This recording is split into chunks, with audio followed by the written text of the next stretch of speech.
Most people think this: God created the universe, then the earth was prepared, then he revealed his greatest masterpiece, man. It is as if everything was set up for man, as if the purpose of creation was to ultimately reach humanity. But now I will open the Bible to you again, the book of Genesis, chapter 1, and the status of man, the title of sonship, stands close during creation. Before man, there is light, there is the sky, there are lands and seas, there are plants, the sun, moon, and stars exist, there are fish, there are birds, there are animals. Man comes last, at the end of the sixth day. And this is no coincidence, because within this order lies a very deep message that almost no one pays attention to. Today, you can go in pursuit of that message.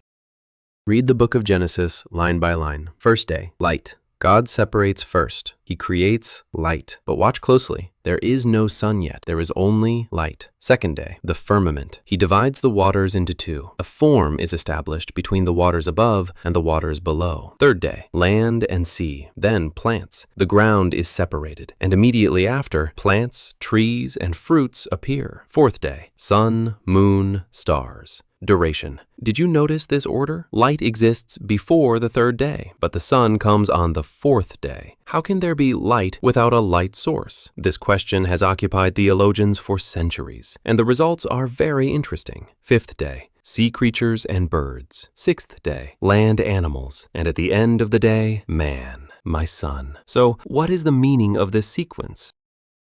Now we continue in the most critical way. Why was man created last? There are two completely different interpretations. Both have been debated for thousands of years. First interpretation: man is a guest. According to some theologians, this sequence sends a message. Man is like the last guest arriving at a house that has been prepared. Think about it. A house is built first. The walls are raised. The roof is closed. The furniture is placed. The food is prepared. And then the guest knocks on the door. God prepared the universe for man first. The light, the sky, the seas, the plants, the animals. Then he seated man at this ready table. This interpretation does not diminish man. On the contrary, it shows him how much he is cared for, because nobody makes this much preparation for an insignificant guest. Second interpretation: man is a ruler. But some theologians say the exact opposite, that man was created last to place a massive responsibility upon him. In Genesis 1:28, God says to man, "Be master over the earth, rule over the fish in the sea, the birds in the sky, and all the animals living in nature. Rule over them." The Hebrew root for this word is radah. It means to govern,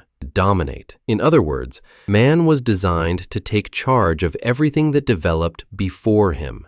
A king sits on his throne because the kingdom was established first. Man is the same. First, the kingdom, meaning the universe, was established. Then the king ascended the throne. Which one is correct? Maybe both. Now we are going to a much more mysterious place, because in the Bible, the realities before man are not just light, the sky, and animals. Some texts indicate that other beings already existed before man, the angels. The Bible does not explicitly state exactly when angels were created, but there is a very interesting verse in the book of Job. God comes to Job. "Where were you when I laid the foundations of the earth, when the morning stars sang together, and all the divine beings shouted for joy?" When the morning stars sang together. In other words, while the foundations of the world were being laid, at the very beginning of creation, there were already beings singing and shouting with joy. Angels. Man did not exist yet, but the angels were there. They were watching. They were singing. What does this mean? The angels witnessed the creation of man. They were the first audience, the fallen one. Satan, or Lucifer in his unfallen state, also existed before man was created, according to some theological interpretations. Although some verses in the books of Ezekiel and Isaiah seem to be addressed to kings, they are interpreted by some theologians as pointing to a fallen angel. You were in Eden, the garden of God. If this interpretation is correct, when man stepped into paradise, there was already a being waiting there. Man did not step onto an empty stage. He was born into a crowded universe.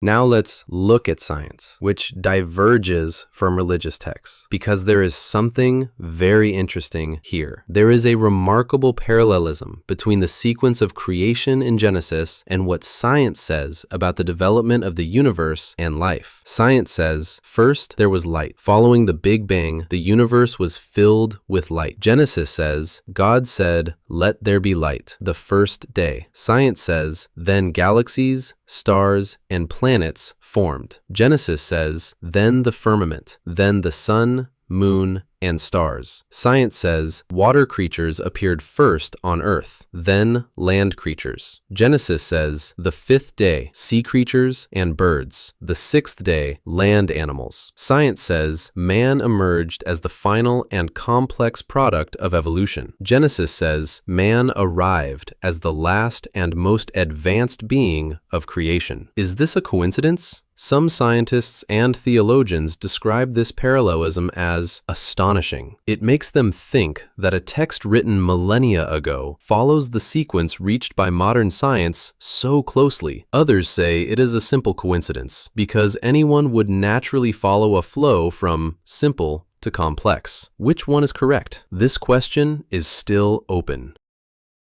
Today I saw a great deal. Man was not the center of creation. He was the very last. First light, first the sky, first the seas, first the plants, first the animals, first, perhaps, the angels, and at the end of it all, man. Some see this as a humbling reality. They say, man is not that special. But others see the exact opposite. Man was invited into a meticulously detailed universe. He received his kingdom. Perhaps the true message is this: man was neither the first nor the only important being, but his responsibility was the greatest, because everything was handed over to him. What do you understand from this sequence? Write it down in the comments. In the next video, we will address the topic fallen angels. Who were they really? Subscribe now so you don't miss it.